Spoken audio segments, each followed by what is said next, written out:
Hello. Are you a new player? You must be hearing all these random terms in IDV and wonder, what do these even mean?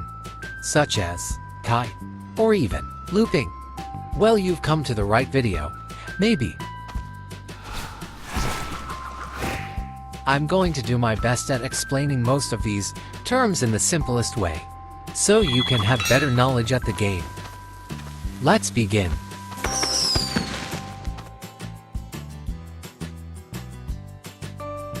This is a very common term and very easy to understand.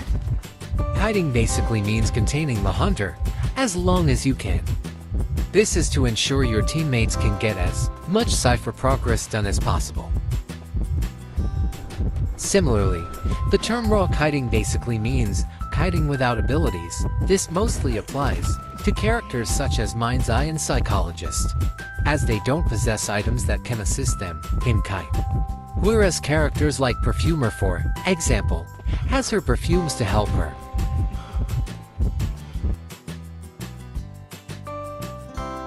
Looping is a form of kiting, but kiting the hunter in a particular area and sticking to it. You can see in this video I'm staying in the same area, going round and round without dropping the pallet. Another term you may hear is transitioning. This is the opposite of looping, and it basically consists of getting out of an area, transitioning from area to area. It's honestly up to you if you prefer loop kiting or transitional kiting, but sometimes it does depend on the survivor you play or the hunter you're against. I like to do both, but I do transitional more with barmaid and doctor to gain distance.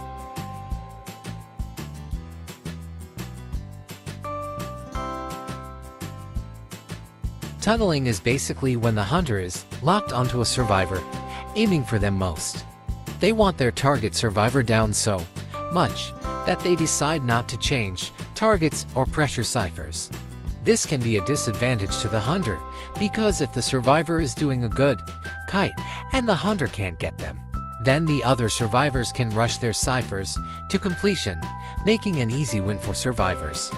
It's okay to switch targets as hunter. You can always try and go back to that goated kiter later. When someone says that a survivor is dead on chair, it means that if they get chaired one more time, they're sent back to the manor. This is a good time for harassing characters to do their thing to save as much decoding time to keep that survivor alive. Whether it's body blocking, stunning, or even force healing.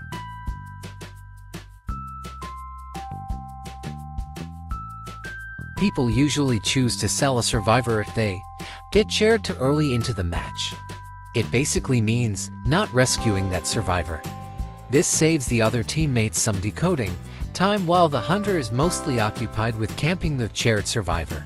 If you don't know whether to sell or rescue, just check pings. Some survivors may ping rescue them to rescue, and then some will ping save when it's critical. This is the indicator to sell or to save when your cipher is done.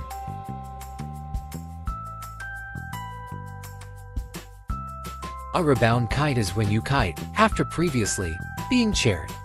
For example, maybe a survivor did a poor starter kite and got chaired, but then were rescued and managed to kite longer.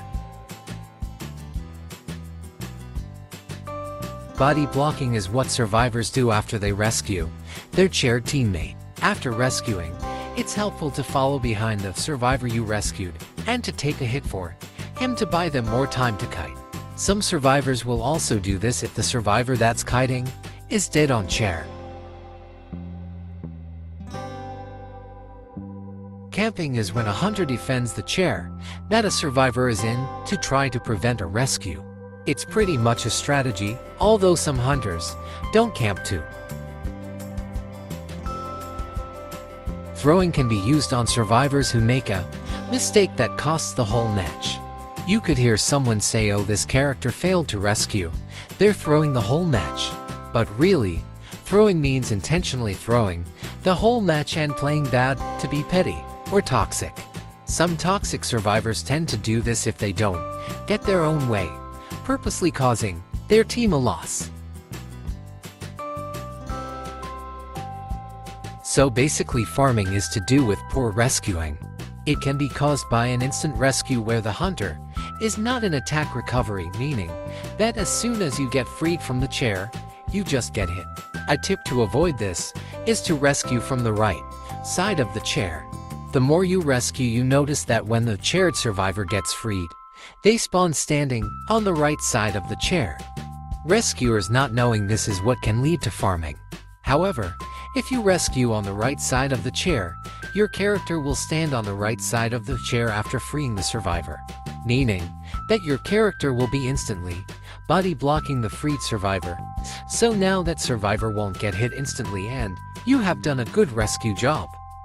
Unless you play priestess and can pull this cool trick, lol.